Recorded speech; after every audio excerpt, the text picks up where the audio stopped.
अस्सलाम वालेकुम जी, मेरा नाम आमिर बिलाल है। नाज़रीन, अफसोस का मुकाम है कि किस तरह से वो लोग जिन्होंने हरमैन शरीफैन का तहफ़्फ़ुज़ करना था, इस्लामी अक़दार का तहफ़्फ़ुज़ करना था, या एटलीस्ट अब तक हम समझते आए हैं कि इस्लाम को या मुसलमानों को अच्छे से टेक केयर किया जा रहा था सऊदी अरब की जानिब से। लेकिन अब ये है कि एक पर्सन आता है और उसकी तरफ से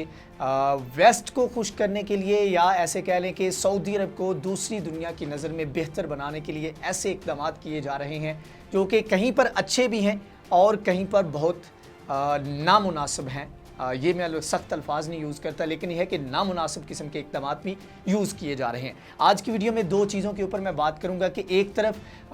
फ़ीमेल जो है उसका रोल सऊदी अरब की जो स्टेट है, जो बादशाहत है, उसके अंदर बढ़ता जा रहा है, और ये मोहम्मद बिन सुलेमान के 2030 का जो विजन है उसके मुताबिक ये तमाम तर चीज़ें की जा रही हैं। दूसरी तरफ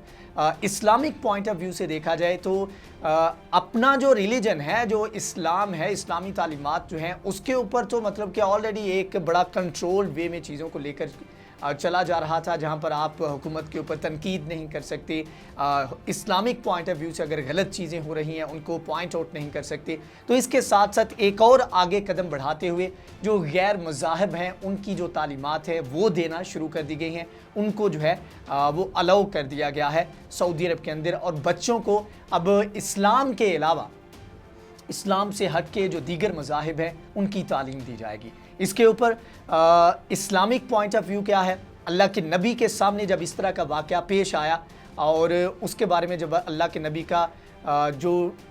बहुत कम बड़ा जो है बहुत कम देखा जाता था कि अल्लाह के नबी इस तरह गुस्से में आते हैं, तो अल्लाह के नबी का गुस्सा किस वजह से था वो अभी मैं चल के आपको बताता हूँ। लेकिन उससे पहले बात कर लेते हैं कि जो फ़ीमेल का रोल है उसके ऊपर क्या इक़दाम किए जा रहे हैं। मस्जिद नबवी के अंदर जहाँ पर तमाम तर चीज़ें थी, फ़ीमेल भी वहाँ पर जाती थी, जो ज़ायरीन होते थे वहाँ पर, जो नमाजी होते थे मेल फ़ीमेल, उनको सारे जो है वो डील करने के लिए वहाँ पर मेल सिक्योरिटी तैनात की जाती थी। अब ये किया गया है, अब ये किया जा रहा है कि वहाँ पर फ़ीमेल जो हैं वो सिक्योरिटी अफसरान जो हैं, सिक्योरिटी अमला जो है वो तैनात कर दिया गया है। अब यहाँ पर एक अच्छा कदम है, औरतों का रोल होना चाहिए, लेकिन अगेन क्या ये उस तरीके से मैच कर पाएगा जो कि एक माहौल वहाँ पर क्रिएट किया जाता था या एक माहौल वहाँ पर होता है? क्योंकि जो अगर ज़ायरीन की बात की जाए तो वो तो एक अपना अलग ही एक अपने ट्रांस में होते हैं, अपनी एक माइंड सेट के साथ वहाँ पर मौजूद होते हैं और सवाब की नीयत से वहाँ पर मौजूद होते हैं। लेकिन यहाँ पर इस तरह के फ़ीमेल जो है उनको खड़ा कर देना और इस तरह से सिक्योरिटी के मामलात को देखना, अब यहाँ पर यह भी नहीं हो सकता कि आप सेपरेशन कर दें कि फ़ीमेल जो है वो अलग से जो है वो ज़ियारत करेंगी, मेल अलग से करेंगे, क्योंकि ये पॉसिबल नहीं है इतने बड़े लेवल के ऊपर। उसके बाद अगर हज उम्रा की बात करें तो वहाँ पर भी तकरीबन नामुमकिन है। तो ऐसे में ये अलग से जो है वो एक डिवाइड पैदा करना, एक इस तरह का कदम जो है बहरहाल मेरी समझ में नहीं आ रहा, एक्सेप्ट के यहाँ पर लिबरलिज़म जो है उसको फ़रोग देने की कोशिश की जा रही है मोहम्मद बिन सुलेमान की जानिब से। ठीक है, आपने ड्राइविंग की इजाज़त दे दी, दूसरी सारी चीज़ें हैं वो आपने किया, वो अच्छी बात है, लेकिन यह है कि इस लेवल के ऊपर कम से कम हरमैन शरीफैन से ये जो लिबरलिज़म है या इस तरह के इक़दाम हैं, क्योंकि ये एक बुनियाद है, आपने ये एक छोटा कदम उठाया तो आने वाले वक्त में इसके साथ जुड़े और भी बहुत सारे कदम जो है उठाते आपको मोहम्मद बिन सुलेमान नज़र आएंगे। शुरुआत छोटी चीज़ से होती है, बाद में ख़राबी जो है वो बढ़ती जाती है। बहरहाल ये एक डेवलपमेंट है जिसके कुछ लोगों की जानिब से इसको अप्रीशिएट भी किया जा रहा है, कुछ लोग जो है इसको तनकीद का निशाना भी बना रहे हैं। जो मेरा से था वो मैंने आपके सामने रख दिया। अब आ जाते हैं जी दूसरी तरफ के जो गैर मज़ाहब हैं उनकी तालीमात जो हैं उनको आम किया जा रहा है और सिलेबस का लाजमी जुज़्व करार दिया गया है। मतलब कि वहाँ पर सऊदी अरब के जो बच्चे हैं उनको बताया जाएगा कि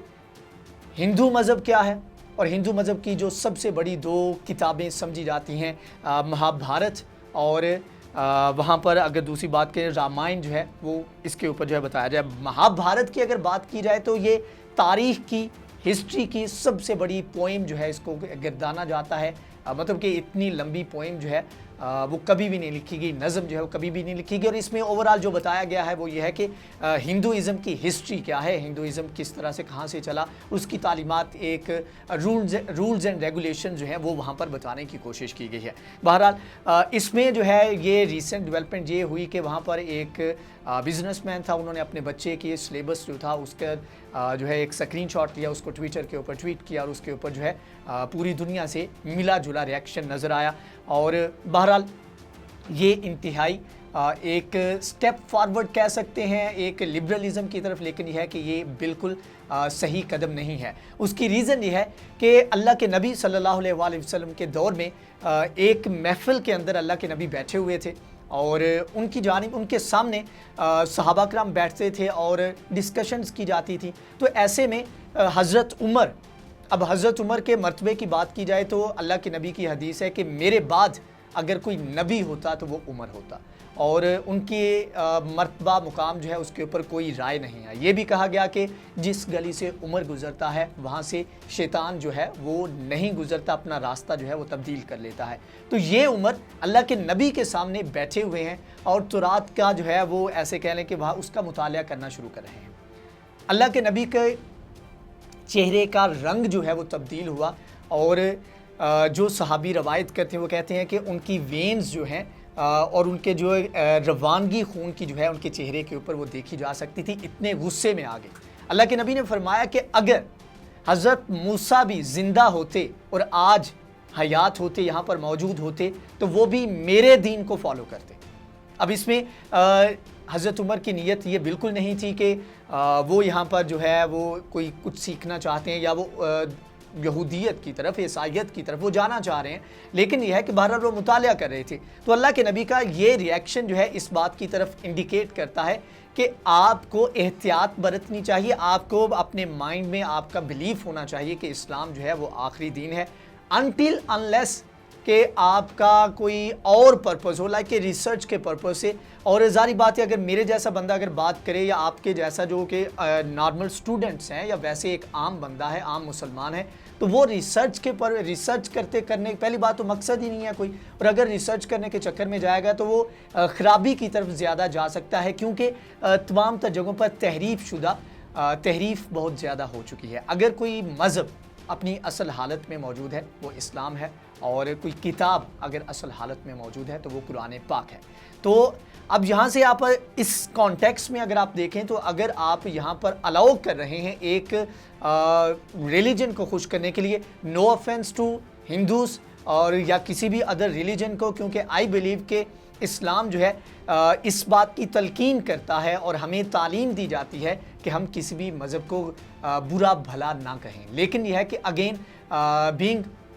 लास्ट रिलीजन, आखिरी रिलीजन जो कि इस दुनिया के अंदर अपनी असल फॉर्म में मौजूद है, तो ये हमारी तालीमात हैं, हमें ये हक बनता है कि हम इसका प्रचार करें, इसकी तालीमात दें और इसके ऊपर जो है अपने बच्चों को भी बताएं। अगर अपने बच्चों को आप बच्चे जो हैं उनको ये बताएंगे अच्छा जी ये भी रिलीजन है, ये भी रिलीजन है, ये भी रिलीजन है, उसके मेरिट्स के ऊपर बात नहीं करेंगे। अब एक बच्चे के सामने आप मेरिट्स के ऊपर किस तरह बात करेंगे जब तक वो बड़ा होकर खुद डिसाइड करने के काबिल नहीं हो जाता। अब एक बच्चे के सामने अगर आप 2 से 3 ऑप्शन रख देंगे और जिस तरह का पूरी दुनिया में आजकल माहौल चल रहा है, तो उसके लिए वो रीजंस या लॉजिक्स के ऊपर नहीं जाएगा, उसके मेरिट्स के ऊपर नहीं जाएगा, उसके दिल को जो अच्छा लगेगा, माहौल के हिसाब से जो उसको अच्छा लगेगा वो इस चीज़ को फॉलो करेगा। तो बहरहाल ये इंतहाई ख़तरनाक एक डायरेक्शन है जिसकी तरफ सऊदी अरब जा रहा है और मोहम्मद बिन सलमान को रिस्पॉन्सिबल गिरदाना जा सकता है इन तमाम तर इक़दामात का। आने वाले वक्त में बहुत ज़्यादा तबाही जो है वो सऊदी अरब के हिस्से में जो मुझे नज़र आ रही है, क्योंकि इनके जितने भी इक़दामात हैं वो इस्लाम दोस्त तो आप उनको नहीं कह सकते। मैं एज एन स्टेट बात कर रहा हूँ, बाकी वहाँ पर जो हमारे मुक़द्दस मुकामात हैं वहाँ पर जो लोग हैं उनकी राय बिल्कुल मुख्तलिफ है और मुख्तलिफ होगी भी, क्योंकि इज़राइल के साथ ताल्लुकात की अगर बात करें तो सर्वे किया गया तो 80 to 90% लोगों ने कहा कि इस चीज़ की मुखालफत में गए। तो लोगों की जिस तरह हमारे इधर हम ओपनली बात कर सकते हैं तो वहाँ पर आपको अलाउड नहीं है, वहाँ पर आवाम ओपनली बात नहीं कर सकते। तो अवाम की ओपिनियन क्या है वो बहुत पीछे चली जाती है। जो भी इक़दाम किए जाते हैं वो बादशाह है तो बादशाह की जानिब से जो हुक्म होता है उसके मुताबिक इक़दाम कर दिए जाते हैं। ये इंतहाई ख़तरनाक है, इसके ऊपर सोचना पड़ेगा और एटलीस्ट बीइंग ए मुस्लिम हमें इस चीज़ के ऊपर गौर व फिक्र करने की ज़रूरत है। बहरहाल आज की वीडियो से इतनी। अगर ये वीडियो आपको पसंद आई है तो इसको लाइक करें, शेयर करें, हमारे चैनल को सब्सक्राइब करें। नेक्स्ट वीडियो में हाजिर होंगे, तब तक के लिए अल्लाह हाफिज़।